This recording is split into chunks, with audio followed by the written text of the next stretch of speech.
Welcome to Annam's recipes. இன்னைக்கு தோசை எப்படி செய்யலாங்கிறத பார்ப்போம். இதுக்கு தேவையான பொருட்கள்: இட்லி புழுங்கலரிசி 1 கப், பச்சரிசி 1 கப், உளுத்தம்பருப்பு 1/2 கப், வெந்தயம் 1/2 டீஸ்பூன், உப்பு தேவையான அளவு, தண்ணி தேவையான அளவு. பொதுவாகவே நம்ம தோசைக்குன்னு தனியாக அரைக்கிறதில்ல, இட்லி மாவுலேயே தண்ணி ஊற்றி கலக்கி தோசை ஆக்கிடுறோம். இப்போ தோசைக்குன்னு தனியாக எப்படி அரைச்சி அந்த தோசையை சாஃப்டாக எப்படி சுடலாம் அப்படிங்கிறத பார்ப்போம். இன்றைக்கி நான் இந்த தோசையை மிக்சியில் அரைச்சிருக்கேன். நீங்கள் நிறைய போட்டிங்கன்னா கிரைண்டர்லேயும் போட்டு அரைச்சிக்கலாம். முதல்ல தேவையான பொருட்களையெல்லாம் எடுத்து வச்சுக்கணும். இட்லி அரிசி, பச்சரிசி, உளுந்து, வெந்தயம் 4யும் நல்லா ஒரு 2-3 தடவை கழுவிட்டு கொஞ்சம் தண்ணி ஊற்றி 4 மணி நேரம் ஊற வச்சுக்கணும். அப்போ தான் வெந்தயம் ஊறும். இல்லாட்டி வெந்தயம் ஊறாது, அரையும் படாது. அதனால நல்லா ஊற வச்சு அதை மிக்சியில் போட்டு உப்பு கொஞ்சம் சேர்த்து தண்ணியும் தேவையான அளவு ஊற்றி மிக்சியை விட்டு விட்டு அரைக்கணும். தண்ணியை மொத்தமாக ஊற்றிட்டோன்னா அது அரைப்படாது. அதனால தண்ணியை கொஞ்சம் கொஞ்சமாக ஊற்றி அரைக்கணும்.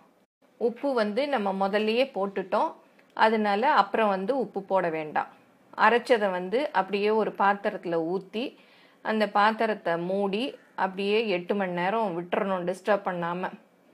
அது மறுநாள் பார்த்தா நல்லா பொங்கி அந்த டப்பாவில் நம்ம பாதி ஊற்றிருந்தோன்னா நிறைய வந்திருக்கும். அதை எடுத்து பார்க்கணும். நல்லா இருந்ததுன்னா அப்படியே ஊற்றிடலாம். இல்லாட்டி அதில் நம்ம கொஞ்சம் தண்ணி ஊற்றி நல்லா மிக்ஸ் பண்ணிக்கிட்டு அப்புறம் ஊற்றணும். இந்த மாதிரி ஊற்றுற மாதிரி வரணும். இதுதான் நல்ல பதம். அப்புறம் ஒரு தோசைக்கல்லில் ஃபஸ்ட்டு எண்ணெயை தடவிட்டு கொஞ்சமாக மாவு எடுத்து ரவுண்டாக பரப்பிடணும். பரப்பிட்டு மேலே கொஞ்சம் எண்ணெய் ஊற்றிட்டு ஒரு மூடியால் மூடி வேக வைக்கணும். மூடியால் மூடி வேக வச்சோன்னா அந்த தோசை ரொம்ப சாஃப்டாக இருக்கும். அதை அப்படியே எடுத்து சாப்பிட்லாம். இல்லை கிறிஸ்பாக வேணும்னா அதை திருப்பி போட்டு எண்ணெயோ நெய்யோ இன்னும் கொஞ்சம் ஊற்றி அதை எடுக்கணும். அப்புறம் நல்லா வெந்த பிறகு இதே மாதிரி எல்லா தோசையும் சுட்டு எடுக்கணும். இதை சட்னி, சாம்பார் எதோட வேணாலும் சர்வ் பண்ணலாம். நான் இன்றைக்கி மிளகா சட்னி அதோட சர்வ் பண்ணியிருக்கேன். இது ரொம்ப டேஸ்ட்டாக இருக்கும். தோசைக்கு அரைச்சி செய்கிறது வேறு ஒரு தனி டேஸ்ட்டோடு இருக்கும். இது எல்லோரும் செஞ்சு பாருங்கள். இந்த ரெசிபி பிடிச்சிருந்தா லைக் பண்ணுங்கள். மேலும் இது போன்ற பல புதிய ரெசிபிக்கு எங்கள் சேனலை சப்ஸ்கிரைப் பண்ணுங்கள். தேங்க்யூ.